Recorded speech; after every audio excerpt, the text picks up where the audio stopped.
అందరికీ నమస్కారం. జాదు ఈ పిటారాలో భాగంగా మనకి ఇవ్వబడినవి స్టోరీ సీక్వెన్స్ కార్డ్స్. ఈ స్టోరీ సీక్వెన్స్ కార్డ్స్లో ఒక కథకు సంబంధించి 5 రకాల కార్డులు ఇవ్వబడతాయి. ముందుగా ఉపాధ్యాయుడు ఈ 5 కార్డులకు సంబంధించిన స్టోరీని వివరిస్తూ ఈ కార్డుల్ని విద్యార్థులకు వరుస క్రమంలో చూపించవలసి ఉంటుంది. ఇది చేసిన తర్వాత విద్యార్థుల్లో ఒకరిని కానీ లేదా గ్రూపుగా కానీ ఉపాధ్యాయుడు తన దగ్గరికి పిలిపించుకొని తను చెప్పినటువంటి స్టోరీని సంబంధించి కార్డులన్నింటినీ ఒక వరుస క్రమంలో అమర్చమని చెప్పాలి.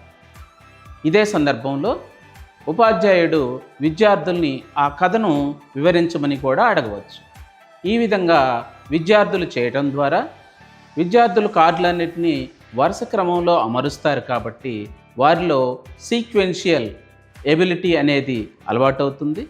అదేవిధంగా విద్యార్థులు ఈ కార్డుల్లోని వివిధ సంఘటనల మధ్య సంబంధాన్ని ఏర్పరచడం ద్వారా వారిలో రీజనింగ్ స్కిల్స్ ఇంకా కార్యకారణ సంబంధాన్ని ఏర్పరచగలుగుతారు.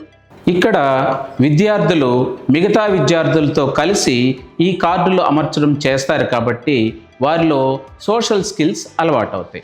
అదేవిధంగా ఈ కథలు ప్రధానంగా నైతిక విలువలకు సంబంధించినవి అయి ఉంటాయి కాబట్టి విద్యార్థుల్లో ఆ నైతిక విలువలు పెంపొందుతాయి. దీనితో పాటుగా ఇక్కడ కార్డులు వివిధ రంగులకు సంబంధించిన కార్టూన్లు ఉంటాయి కాబట్టి కార్టూన్ల పట్ల విద్యార్థులు చాలా ఆసక్తిగా గమనించడానికి అవకాశం ఉంది. ఈ విధంగా కథలో ఉన్నటువంటి క్యారెక్టర్లను తమకు అన్వయించుకోవటం ద్వారా విద్యార్థులు తన్మయత్వం పొందుతారు. ధన్యవాదాలు.